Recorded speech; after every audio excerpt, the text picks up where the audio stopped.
Je n'ai pas la preuve que ça enregistre, mais ça doit marcher. Attendez, je vérifie que l'enregistrement marche. C'est bon. Eh bien, on va commencer cette petite présentation sur le traitement des pseudarthroses aseptiques par injection de moelle concentrée. Donc, quelques définitions de base. Tout le monde sait ce que c'est une pseudarthrose.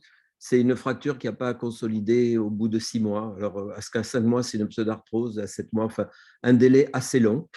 Et je vous rappelle qu'il y a plusieurs types de pseudarthroses. Les pseudarthroses hypertrophiques, à gauche, une pseudarthrose hypertrophique, qui est essentiellement bien vascularisée, aseptique et liée à une hypermobilité. C'est le matériel de synthèse qui bougeait trop et la fracture n'a pas réussi à consolider tout en faisant des essais. Donc, ça ressemble à une patte d'éléphant face à une autre patte d'éléphant.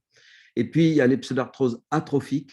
Là, ce sont les pseudarthroses qui ont perdu le plus souvent l'hématome qui l'entourait dès le début et avec une zone de perte de substance osseuse. Et l'association perte osseuse et perte de l'hématome égale une pseudarthrose atrophique. Et enfin, il y a un cadre global qui est la pseudarthrose septique, c'est-à-dire que dès qu'il y a une infection, eh bien, cela peut créer une pseudarthrose.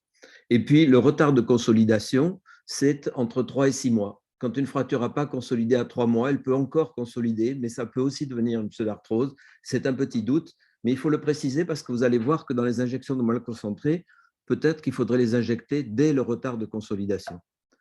Alors, on va passer à la suivante si ça veut bien. Voilà. Alors, on va venir à un petit mystère qui est la consolidation osseuse après fracture.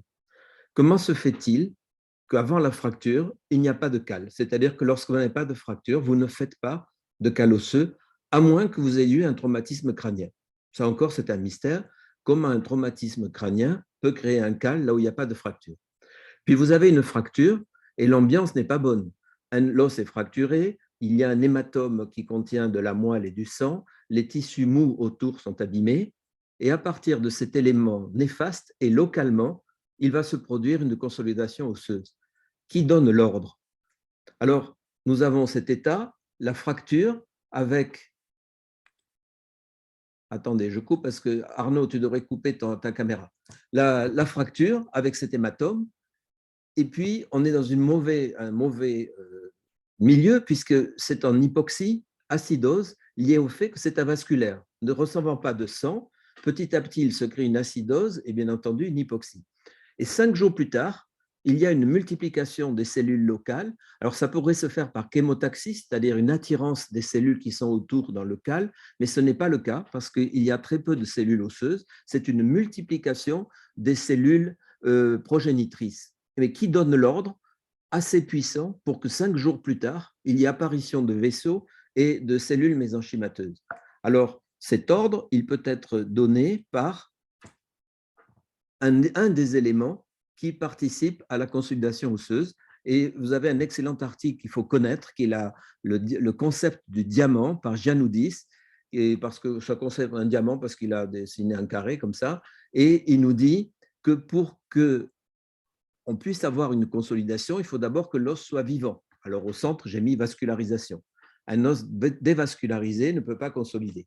Il faut qu'il y ait une trame osseuse qui est conductrice, c'est-à-dire qu'idéalement, il faudrait qu'il y ait un contact osseux. Quand quelqu'un est amputé, il ne fait pas de cale au bout de sa zone d'amputation, sauf s'il a une prothèse mal adaptée. Et il faut que l'environnement mécanique permette une mise en compression de ce foyer. Ça, c'est le côté mécanique. C'est bien vascularisé, on a une trame, cette trame reçoit des compressions, cela peut consolider. Et on voit ça quand on fait une ostéosynthèse par plaque, puisqu'on va dévasculariser en partie le foyer, on va enlever l'hématome, on va mettre une plaque, et si cette plaque est en compression, on aura une consolidation. Si la plaque laisse un petit espace interfragmentaire, on aura une pseudarthrose. Les autres éléments qui favorisent la consolidation, c'est la présence de cellules ostéogéniques qui vont fabriquer des protéines inductrices. Et ces protéines vont lancer la consolidation en multipliant les cellules. Et là, a priori, c'est purement biologique. On n'aurait pas besoin de contact osseux. C'est ce qui se passe lorsqu'on fait un clou verrouillé avec une fracture communitive au milieu. On n'a plus la transmission des contraintes, mais on a un hématome qui est piégé, qui va, par des protéines inductrices, lancer la consolidation. Et il faut qu'il y ait au moins une de ces deux transversales. Les cellules ostéogéniques avec l'hématome qui lance la consolidation, ou alors une très bonne transmission des contraintes. Qu'est-ce que c'est que ces facteurs de croissance qui permettraient de développer des cellules? Eh bien, il y en a de plusieurs types qui développent plusieurs types de tissus. Et pour l'os, cela fait partie des TGF-bêta, c'est-à-dire les Transforming Growth Factors, dans lesquels appartiennent les protéines ostéo-inductrices. Et vous voyez qu'avec ces protéines, on pourrait faire plein de choses. On pourrait fabriquer de l'os et le réimplanter aux malades. C'est ce qui se fait aujourd'hui en prélevant des tissus graisseux et en les transformant, par exemple, en cellules cardiaques. Donc, on pourrait prélever du cartilage, de l'os, le multiplier en culture, le faire se développer avec des facteurs de croissance, le mettre dans un bioréacteur et le réimplanter dans le malade. Vous voyez le processus qui est complexe et avec des cellules qui ne sont pas forcément parfaites puisqu'elles sont multinucléées et ne sont pas des cellules idéales. L'autre idée, ça serait de faire confiance au corps humain et d'injecter dans le corps humain des protéines inductrices qui vont induire ce qu'il faut dans le bon milieu. Et ça, vous le connaissez déjà par l'érythropoïétine, c'est-à-dire que vous allez pouvoir favoriser la formation de globules rouges en injectant un des facteurs sécrétés normalement par le rein. Et ces protéines inductrices, on les a fabriquées industriellement par un bioréacteur. Je vais vous expliquer ce que c'est ensuite. Donc l'idée, c'est que comme il existe des protéines érythro-inductrices, il doit exister des protéines ostéo-inductrices. Et partant de ces protéines, quel est le meilleur moyen de les utiliser? Et ça devrait être le sujet de ma petite présentation. Alors, l'historique est intéressante. Tout d'abord, il faut remonter à 1914. Je vais oublier l'os décalcifié, l'ostéomyélite, mais dès 1890, on avait remarqué que lorsque, dans une ostéomyélite, on décalcifiait de l'os avec de l'acide et qu'on prenait cette pâte et qu'on le mettait dans l'ostéomyélite, ça pouvait guérir. Et puis, il y a des militaires, Le Riche et Polycar, qui, pendant la guerre de 14, sur les champs de bataille, prenaient un seau et allaient récupérer des os sur les morts. Et puis après, comme ils ne pouvaient pas les utiliser tels quels, ils mettaient ces os dans de l'acide. Alors, cette notion d'acide, vous allez voir, elle est très importante. Et ils créaient une sorte de jus qu'ils appelaient le jus lapidifique, c'est-à-dire le jus qui fabrique de la pierre.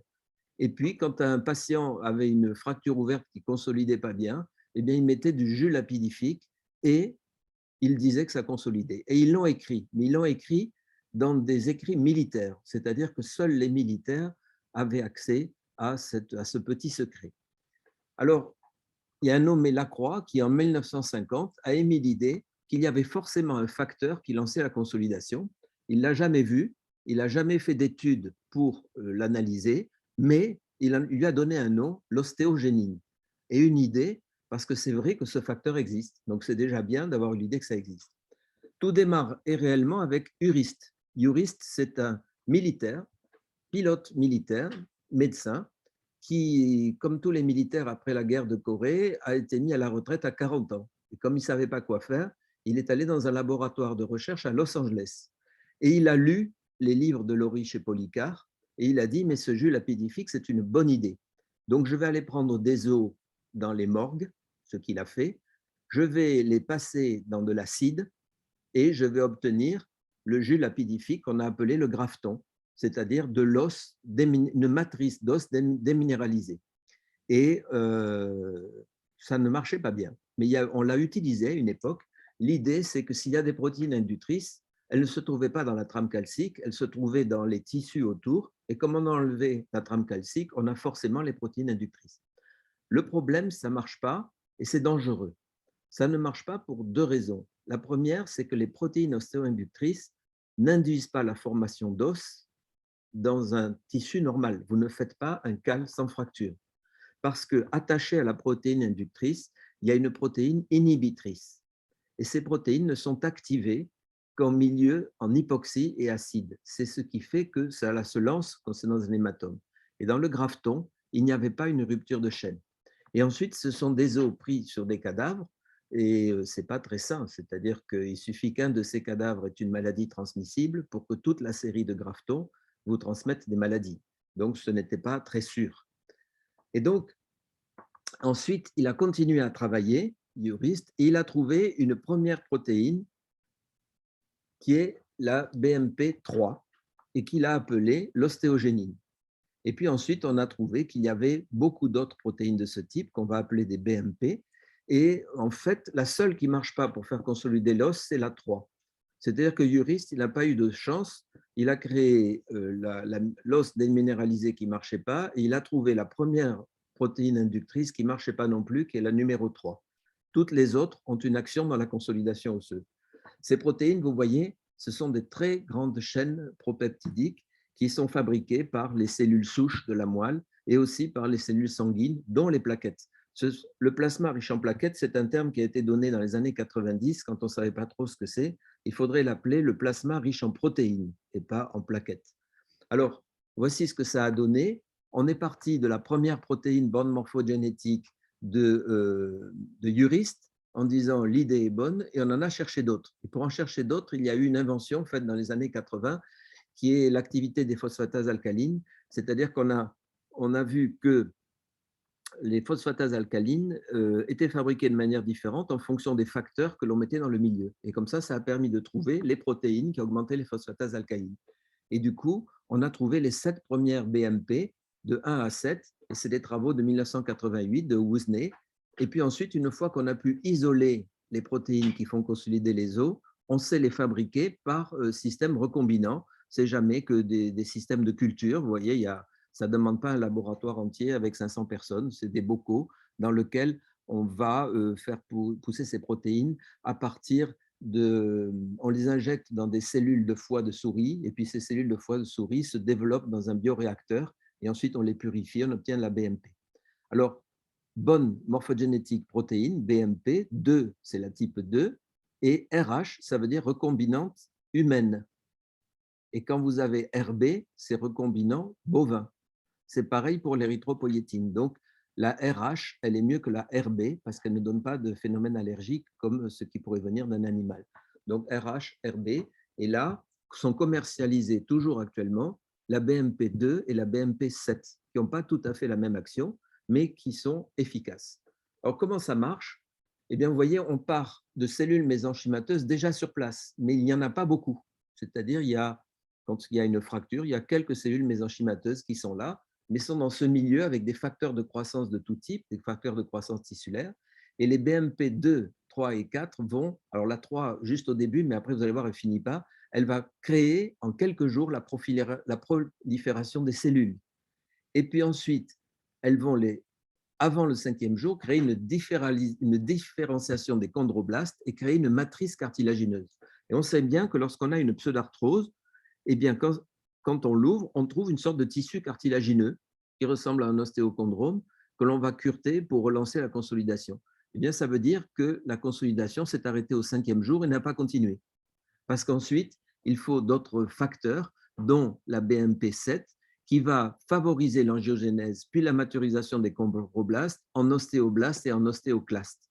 Et donc, ça, la BMP7 agit à ce niveau. La BMP2, elle favorise la prolifération des cellules. Et la BMP7, elle favorise la transformation des cellules cartilagineuses en cellules osseuses, matures, pouvant permettre la consolidation. Et vous voyez que tout ça, c'est fini au 11e jour. Alors, c'est très important. Ça veut dire que nous, on pense que le calcium commence à se déposer au bout de 21 jours, au bout d'un mois, et que c'est là que la consolidation commence. Mais c'est la fin de la consolidation. Tout se passe pendant les 11 premiers jours. Et pendant ces 11 premiers jours, il faut qu'une fracture ne soit pas mise en charge, contrairement à ce qu'on imagine, car il faut laisser se faire ce tissu cartilagineux qui est très fragile. Et il faut laisser faire ces cellules se multiplier. Et trop de facteurs mécaniques abîment les cellules. Il faudrait donc, contrairement à ce qu'on a écrit, ne pas lever les malades tout de suite. Bien sûr, il faut les lever lorsqu'on a une fracture cervicale, que les gens sont âgés pour les complications des cubitus. Mais pour la fracture elle-même, il faudrait un temps de repos d'une quinzaine de jours avant de commencer la mise en charge. Et c'est une notion assez importante. Alors, je vous montre ces images. Vous voyez ici, à gauche, c'est une éponge de collagène tout court qui a été mise dans un forage d'ospongieux de mouton. Et vous voyez que les cellules ne sont pas très nombreuses et l'éponge de collagène n'est pas réhabitée. Et puis la même chose avec de la BMP2. Et là, vous voyez que la multiplication cellulaire très très rapide en 7 jours, et on a une multitude de cellules parce que cette éponge est imbibée de BMP. Donc, la BMP2, c'est la prolifération cellulaire. problème de passage. Donc ça, nous avons fait des études. Alors j'ai participé à des études dans les années 95-2000 sur les fractures ouvertes de jambes. Et sur ces fractures ouvertes de jambes, on a utilisé la BMP2, qui est une bonne idée puisque le but est de multiplier les cellules dans les fractures ouvertes qui ont perdu l'hématome. Alors, on a essayé plusieurs choses. D'abord des témoins, donc on a fermé la peau et puis c'est tout. Et puis il y a d'autres à qui on a mis, avant de fermer la peau, après avoir fait la synthèse, une éponge imbibée de BMP, une éponge de collagène, avec une faible dose de BMP et une forte dose de BMP, le tout tiré au sort pour à peu près 450 cas. Et il y a beaucoup de choses intéressantes dans les résultats. Il faut voir d'abord à 1 an. À 1 an, près de la moitié des témoins n'étaient pas parfaitement consolidés. Ça, c'est quand même étonnant. C'est-à-dire, on voit les mauvais résultats des fractures de jambes enclouées. C'était tous des clous. Et puis, on voit qu'ensuite, plus la BMP est forte, plus il y a de consolidation. Et donc, on a amélioré pratiquement par 2 le nombre de consolidations par rapport aux témoins. Donc, ces protéines seraient efficaces et on pourrait se demander pourquoi on ne les utilise pas. Alors évidemment, ce qu'on appelle échec, c'est tout échec. C'est-à-dire à partir du moment où on a dû dynamiser en sortant une vis, c'est un échec. À partir du moment où on a dû changer le clou, c'est un échec. C'est-à-dire que tout arrêt du traitement initial avant la consolidation était considéré comme un échec. Alors, ce qui est très intéressant, c'est ces images. On voit là qu'il y a une très grande différence entre les alésés et les non-alésés. Et vous voyez ici, parmi les témoins, les 55% de non consolidés, on les trouve tous dans les non-alésés. Et les clous de Muller, à une époque, quand les sociétés suisses se sont lancées à faire des clous, eh bien, étaient non alésés pour soi-disant conserver la vascularisation. Eh bien, ce n'est pas bénéfique. Il vaut mieux que l'alésage mette dans le foyer de fracture des morceaux d'os et un fort hématome qui vont favoriser la consolidation. Et donc, ce qui est encore plus intéressant, c'est que dans les non alésés, avec les protéines, ils obtiennent les chiffres des alésés. Mais les alésés, avec ou sans protéines, restent au même chiffre. Donc, cette étude sur les fractures de jambes, qu'est-ce qu'elle a montré? Elle a montré qu'il fallait aléser les clous et pas forcément mettre des protéines inductrices, bien que celles-ci soient efficaces. Une autre image intéressante, c'est la notion de fumeur. Et on voit que lorsqu'on est fumeur, parmi les témoins, on augmente en gros d'un tiers le risque d'avoir une pseudarthrose. Maintenant, c'est connu, mais dans les années 90, on n'était pas autant anti-tabac. Et on voit que quand à un fumeur, on lui donne des protéines, il obtient à peu près les chiffres des non-fumeurs. Alors, ce n'est pas les antécédents de tabac qui bloquent la consolidation osseuse, c'est le fait de fumer juste pendant la consolidation. Et comme tout se passe pendant les 15 premiers jours, il faudrait interdire à ceux qui ont des fractures, où qu'elles soient, de fumer les 15 premiers jours. Tandis que nous les voyons tous sous anti-inflammatoires aller fumer devant la porte en prenant l'ascenseur, ça les fait bouger. Alors, l'idée serait donc d'utiliser des facteurs de croissance, comme cela est fait pour le sang. Alors, la question est comment obtenir des facteurs de croissance. Il y a 2 moyens, en gros, vous pouvez, les acheter. Alors, vous pouvez acheter de la BMP2, ici, ou vous pouvez acheter de la BMP7. Alors, c'est bien, mais c'est très cher. Cela vaut aux alentours de 5 000 € pour un peu de protéines. Alors, quand il en reste un peu dans le flacon, là, comme ça, on en a laissé pour 1 000 €, il faut ostéosynthéser comme d'habitude et le mettre au contact du foyer. L'autre solution, c'est de se dire, dans la moelle du patient, il y a forcément des protéines inductrices. Et puisque le patient, soit en urgence, a perdu la moelle parce que la fracture était ouverte, ou parce qu'elle ne consolide pas au bout de 6 mois, en injectant simplement de la moelle, ça pourrait marcher. Eh bien, ça marche, c'est vrai.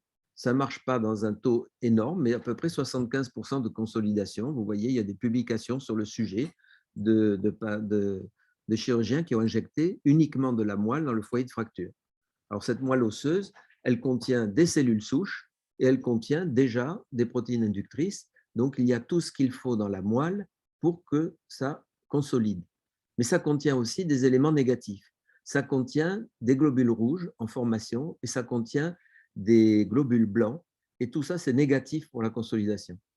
C'est-à-dire que ça empêche la cicatrisation en créant un phénomène inflammatoire. Il faudrait prélever que les cellules souches et que les protéines inductrices. Alors, je vous développe vite, c'est toute l'action de ces cellules souches qui, en fabriquant vont aider à fabriquer des ostéoblastes, mais aussi tous les tissus environnement pour une réparation du tissu lésé. Et puis, tout le milieu local est favorisé parce que les cellules souches vont fabriquer des facteurs de croissance qui vont activer des cellules souches. C'est un cercle vicieux favorable. Alors, je vous montre un cas personnel, très ancien. Alors, ce n'est pas moi qui fais l'ostéosynthèse initiale. Vous voyez, cette malade a été opérée un grand nombre de fois, si on en juge les cicatrices, parce qu'au départ, elle a une sorte de kyste anévrismal, qui reste douteux d'ailleurs, parce qu'il est bien condensé. Il y a eu cette ostéosynthèse bizarre, et puis on la retrouve 10 ans plus tard, non consolidée. Le clou a été changé par une vis-plaque, mais il y a toujours cette perte de substance osseuse non consolidée après 4 autogreffes. Alors, à l'époque, c'est 1990, on a pris de la moelle et j'ai suivi les conseils de l'hématologue parce que je lui avais expliqué que les globules rouges me gênaient. Il m'a dit, mais vous n'avez qu'à mettre les tubes à 45 degrés pendant 35 minutes et les globules rouges vont tomber au fond puisqu'ils sont plus lourds et vous récupérez que la moitié du tube et il y aura beaucoup moins de globules rouges. Donc, c'est ce que j'ai fait. Et vous voyez, 3 mois plus tard, la fracture était consolidée et puis 1 an plus tard, on a enlevé le clou alors que cette patiente attendait depuis 10 ans. Donc, d'injecter que de la moelle, ça marche. Et le fils du professeur Fika a fait sa thèse sur ce sujet. Alors, l'idée, c'est d'aller un petit peu plus loin et plutôt que d'attendre 45 minutes que quelques globules rouges tombent au fond, c'est d'enlever tous les globules rouges et tous les globules blancs. Les globules rouges favorisent l'oxydation, ce qui n'est jamais bon dans aucun matériau, et les globules blancs favorisent l'inflammation. Donc, il faut les enlever. Il faut garder le plasma, les lymphocytes, les monocytes, les plaquettes, qui sont les facteurs de croissance. Alors, c'est incroyablement bien fait parce que tout ce qui est mauvais est lourd et tout ce qui est bon est léger. Donc, avec une centrifugation, on doit pouvoir arriver à les séparer. Alors, je vous mets tous les facteurs de croissance qu'on peut trouver dans de la moelle centrifugée et je vous montre comment on fait. Alors, tout d'abord, il faut prélever du sang ou de la moelle. La moelle, ça peut se prélever à l'extrémité inférieure du fémur. Le sang, ça se fait une prise de sang. Pour l'étude que nous avons faite sur les pseudarthroses, on a utilisé la moelle et on a pris le système Biomet, concentré 10 fois. C'est-à-dire qu'on prend 54 cc de sang, on le mélange avec 6 cc d'héparine, on le centrifuge et on récupère ce qu'ils appellent un bufficote, c'est-à-dire un concentré fort de 6 cc que l'on va pouvoir injecter dans le foyer. Alors, je vous montre comment ça marche. On prélève ce sang, on le met dans ce tube, on va le centrifuger pendant 15 minutes à 3500 tours, 3200 tours pendant 15 minutes, et on va obtenir 3 couches, les globules rouges et globules blancs que l'on veut jeter, le plasma qui est devenu pauvre en cellules parce qu'on l'a centrifugé longtemps, et ce bufficote qui est au milieu, qu'on va pouvoir récupérer avec le tube rouge. Ce qui fait qu'on peut récupérer, grâce au tube jaune, le plasma, et grâce au tube rouge, les cellules pluripotentes concentrées.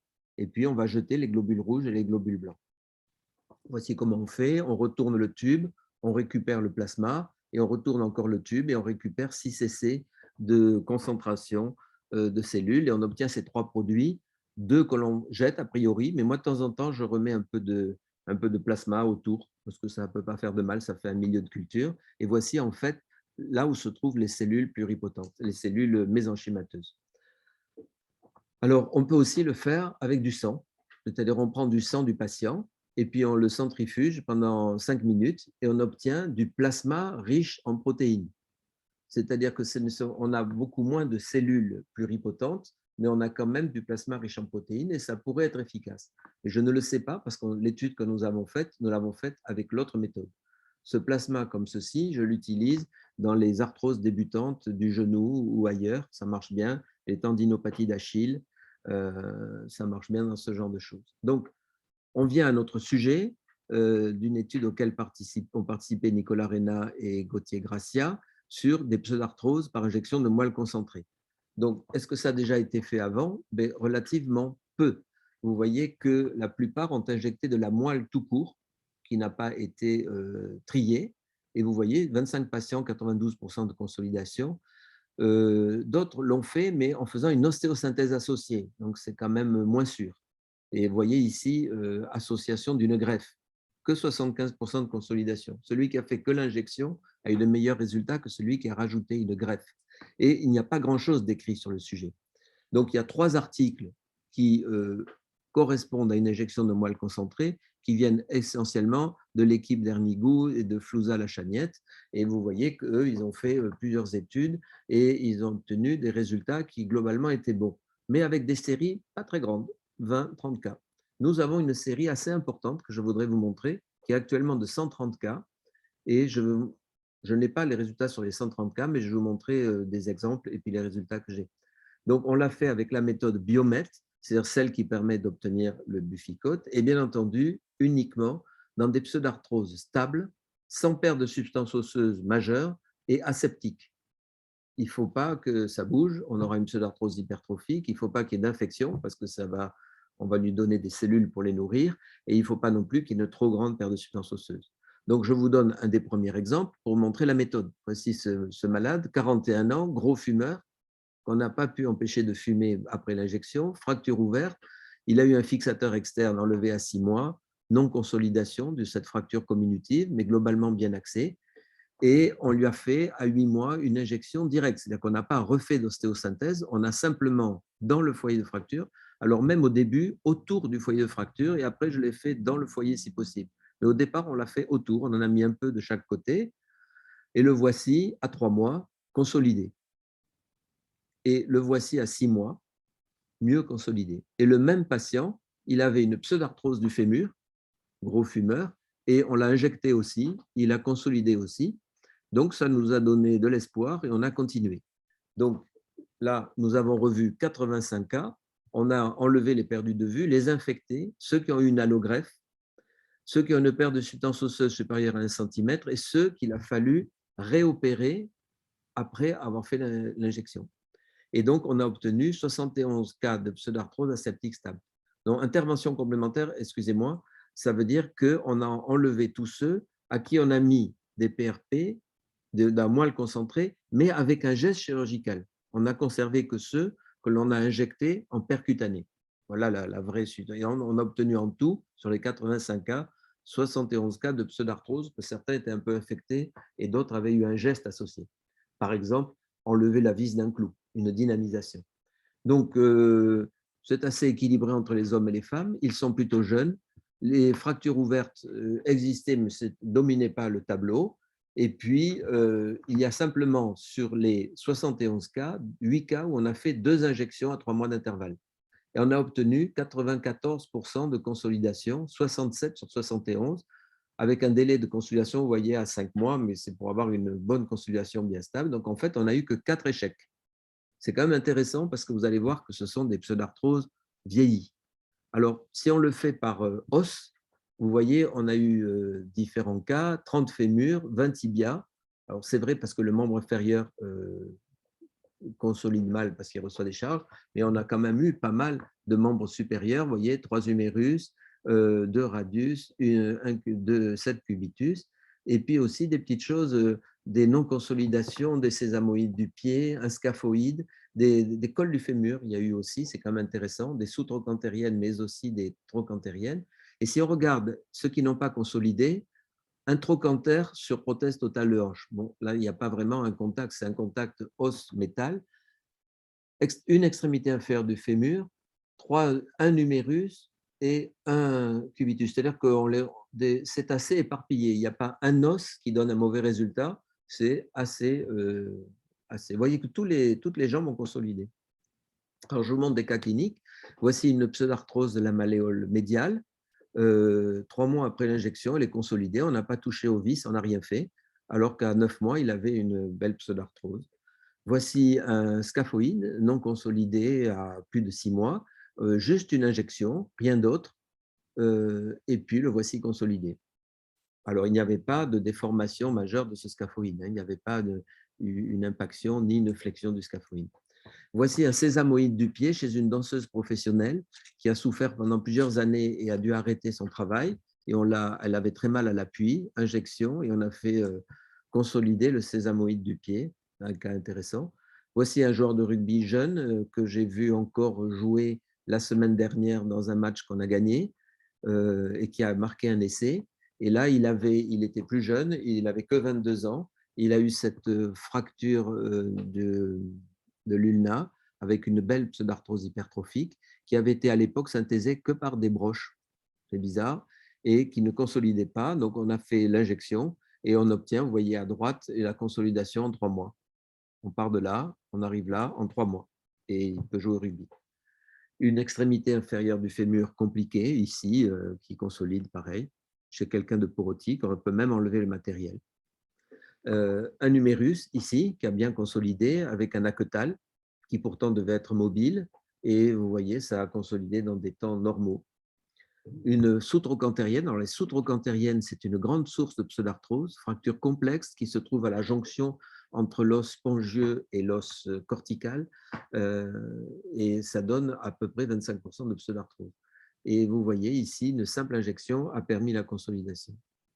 Même chose avec une cervicale, avec un Powell's 3, hein, une fracture très verticale, bien réduite, mais qui ne consolide pas. Et donc, on a injecté dans le foyer et vous voyez, elle a consolidé. Et on a pu enlever le matériel. Une très intéressante, encore un fumeur jeune de 40 ans avec une bifocale. Alors, les bifocales, ça consolide mal parce que le fragment intermédiaire est souvent dévascularisé. Et parfois, en alaisant, on le fait tourner, ce qui n'est pas une bonne idée. Lorsque vous alaisez une bifocale, il faut bloquer le fragment intermédiaire. Et vous voyez, il a eu dans un premier temps une dynamisation et ça n'a rien fait. Et il se trouve avec une pseudarthrose des deux jonctions, des deux foyers. Donc, 3 mois après l'injection, il est consolidé. Et 8 mois après, il reprend les sports pivot contact et voici une belle consolidation, sans aucun autre geste associé, évidemment. Les échecs, vous voyez, ça, ce qu'il faut éviter, c'est quand on met une prothèse, c'est d'avoir une fracture du trochanter. Ça peut arriver lorsque on coupe le col un peu trop loin, le petit coup de scie malheureux. Ça peut arriver si la réduction est un peu violente ou qu'on a trop creusé le trochanter pour mettre la prothèse. Et alors, autant on a l'impression que les fractures trochantériennes, ça consolide bien, c'est pas trop grave, autant ce genre de fracture donne un mauvais résultat. Il ne faut pas attendre la consolidation spontanée. Et vous voyez ici, on a injecté des protéines, ça n'a pas consolidé, on a dû faire une petite opération, un haubans, pour l'aider à consolider ultérieurement. Voici encore un échec sur un numérus. Là, il ne s'est rien passé. C'est-à-dire qu'on l'a injecté et c'est resté pareil. Mais c'est une pseudarthrose atrophique. On sent qu'il y avait un très faible pouvoir de consolidation.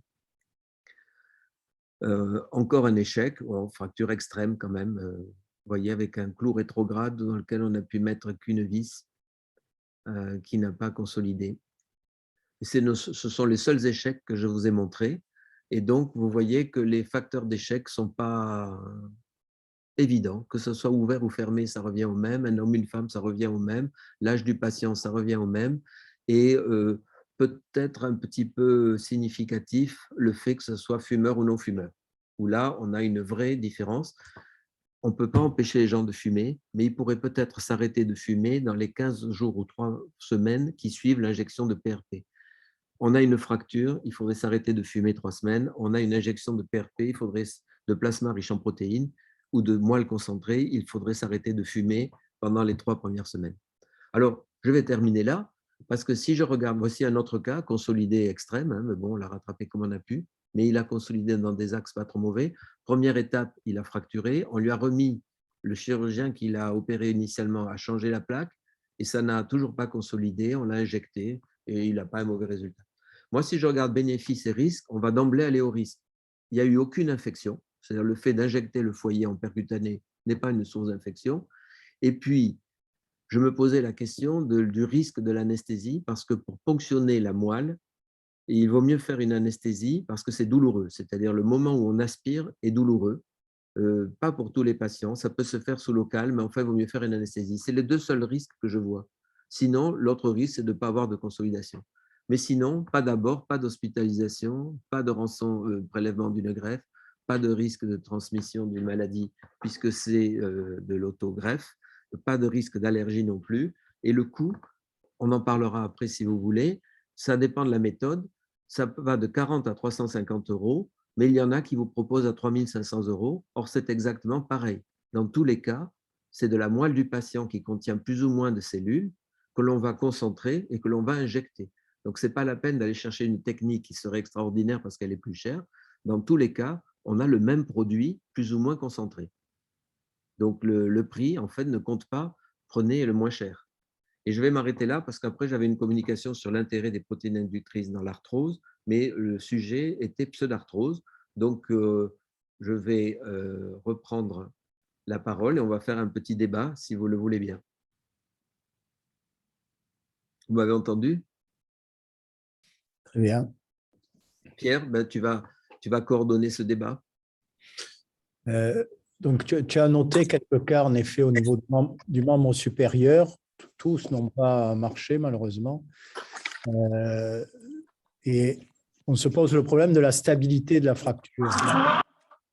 Il faut quand même qu'il y ait une stabilité. Alors là, je ne t'entends plus. Il faut une stabilité suffisante pour avoir une efficacité optimale.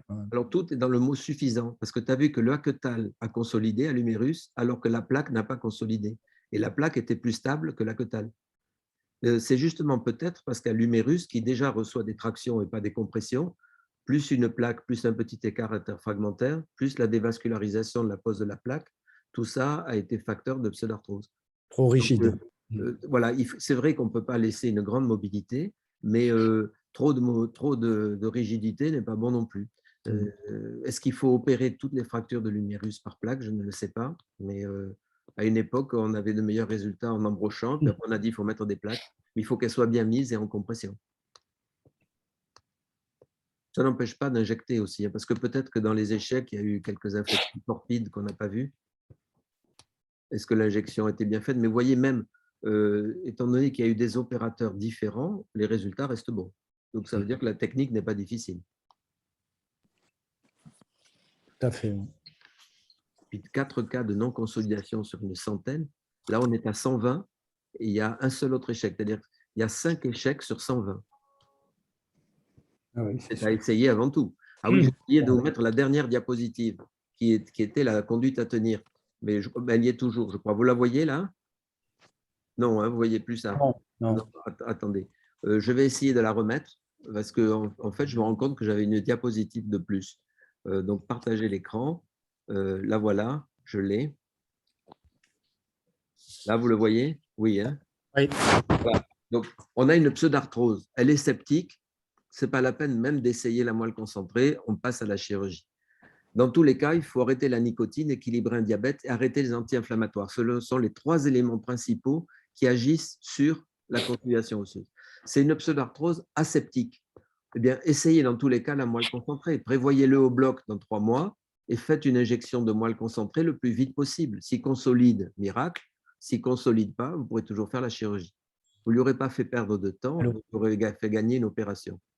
Et je pense que même, il faut le faire dès le retard de consolidation. Si à 3-4 mois, le cal n'est pas merveilleux, on peut parfaitement faire l'injection. Voilà, c'est ce que je voulais rajouter, mais c'est peut-être la diapo la plus importante. Vous avez d'autres questions? Bonjour tout le monde. Bonjour. Moi, je voudrais savoir s'il y a des contre-indications au prélèvement. Des fois, il y a des patients qui sont sous anticoagulants. Est-ce Oui. qu'on peut leur faire des prélèvements Oui. mal concentrés? Oui. Alors, bien entendu, il faut le matériel pour prélever. Il est prévu dans le kit, mais sinon, il faut une aiguille spéciale pour prélever de la moelle. Et le trou est petit. Il est inférieur, il est de l'ordre de millimètres, je dirais. Donc, on peut prélever dans un os, même chez quelqu'un sous anticoagulant. Par contre, la limite, ça serait les gens très âgés, parce que la moelle est de moins en moins riche chez les personnes âgées. Mais pourquoi pas? On peut toujours l'essayer. Il n'y a pas de vraie limite à le prélever. Il y a la douleur. Moi, au début, je l'ai fait sous anesthésie locale et j'ai les 2 tiers qui ne se sont pas plaints, mais un tiers qui se plaignait beaucoup. Au moment où on aspire, ça a l'air de faire très mal. Et l'extrémité inférieure du fémur est le bon endroit pour aspirer parce que c'est facile à atteindre. Sinon, ça serait la crête iliaque postérieure. Et la crête iliaque postérieure, il faut mettre le malade sur le ventre. C'est plus compliqué pour une anesthésie courte. D'autres questions? Il suffit d'ouvrir le micro et de parler. Intéressez-vous à ça parce que c'est quand même quelque chose de facile à faire. Des pseudarthroses, vous en verrez, et c'est quand même une bonne solution. Oui, Philippe, Oui. une question pratique. La nicotine, j'ai toujours appris qu'il fallait quand même attendre quelques semaines. Tu doses la nicotine dans l'urine là, dans tes patients parce qu'ils se cachent toujours, ces gens-là. Oui, non, je ne le fais pas. C'est qu'un conseil. C'est-à-dire, je leur conseille d'arrêter de fumer 2-3 jours avant et de ne pas fumer pendant 15 jours, 3 semaines. Et je ne sais pas s'ils le font ou pas. Exactement. Parce qu'un fumeur qui fume 1 ou 2 paquets, quand il ne fume qu'un demi-paquet, il a l'impression de ne plus fumer. Et aussi, ceux qui vapotent, quand ils vapotent, il y a de la nicotine, c'est exactement pareil. Il faudrait qu'ils vapotent avec rien. C'est-à-dire pas de nicotine à vapoter. Après, ça les rend nerveux. Enfin, il y a plein de choses. Ce n'est pas bon pour le couple. Mais il faudrait arrêter une quinzaine de jours. Oui, tout à fait. C'est les femmes qui ne veulent pas s'arrêter de fumer avec comme argument principal, mais je vais grossir. Quand on arrête de fumer, on mange plus pour compenser. Mais ça me paraît important. C'est aussi vrai quand on fait une injection de ce type, mais c'est vrai aussi quand on a une fracture. Quand on a une fracture, il ne faudrait pas fumer les 15 premiers jours, 3 premières semaines.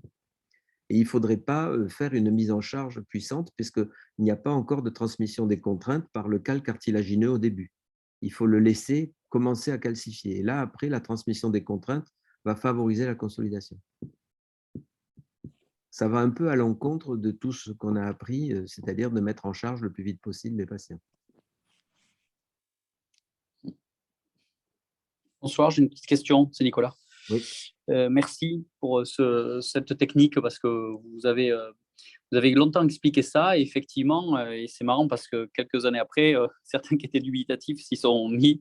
Et moi, j'en ai fait beaucoup aussi selon votre technique et j'étais pareil, surpris des résultats.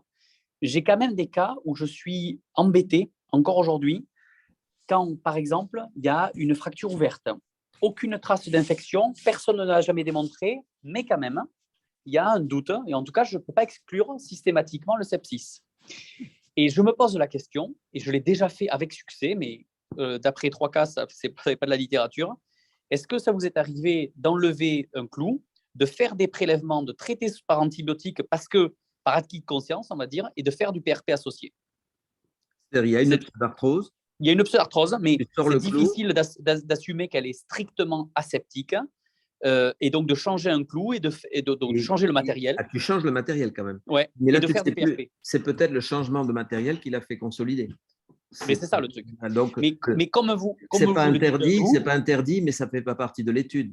Je sais bien, mais comme vous le dites, comme ça ne mange pas de pain, et que c'est l'injection qui vient du patient, moi, je l'ai déjà fait parce que j'avais en fait un cal qui était assez hypertrophique, donc c'est pour ça que j'ai changé le matériel. J'ai fait des prélèvements par acquis de conscience et quand même, je suis allé faire du PRP pour le PRP, mais surtout pour l'agression de ce tissu fibreux. Alors, on sort un petit peu du cadre de ce que vous décrivez là. Mais que tu es à l'aise, tu vas recréer quand même les conditions initiales avec les matériaux et tout ça. Oui, mais j'enlève pas la fibrose.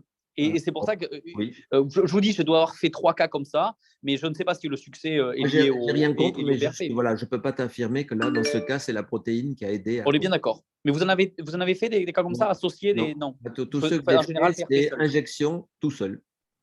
Ouais, ok. Tu as vu, il y avait des cas avec des ostéosynthèses, d'autres non. Ouais, bien sûr.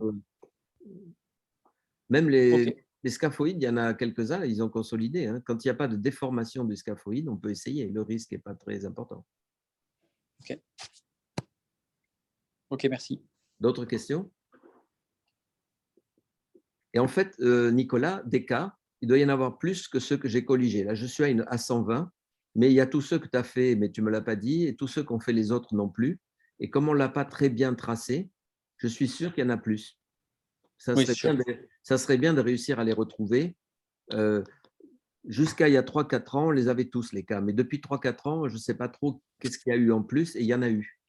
Alors, et après, il y a un vrai sujet là-dessus, c'est que malgré la technique qui est bien, qui fonctionne, etc., il y a un vrai problème de codage. Ça, c'est un problème très français, mais il y a un problème de codage là-dessus. Et le problème, c'est que c'est difficile de promouvoir une technique quand la codification, elle n'existe pas. Le moyen de les retrouver, c'est d'écrire à chacun, qui n'en ont pas fait 50, et dire qu'est-ce que tu pourrais me donner les cas que tu as fait de protéines, et essayer de chacun retrouve les siens.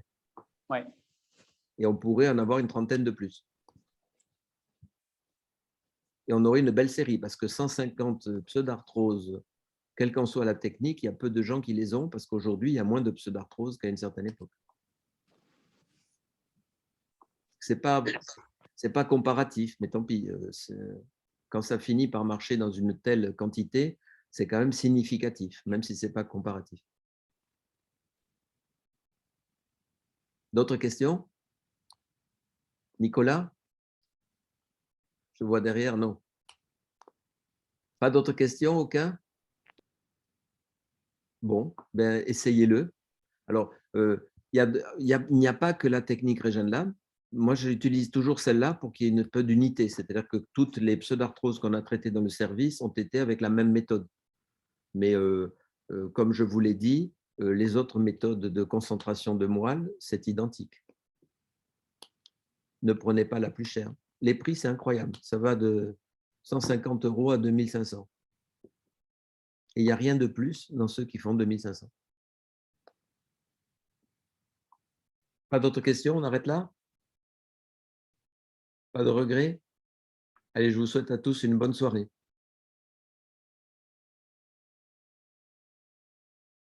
C'est bon?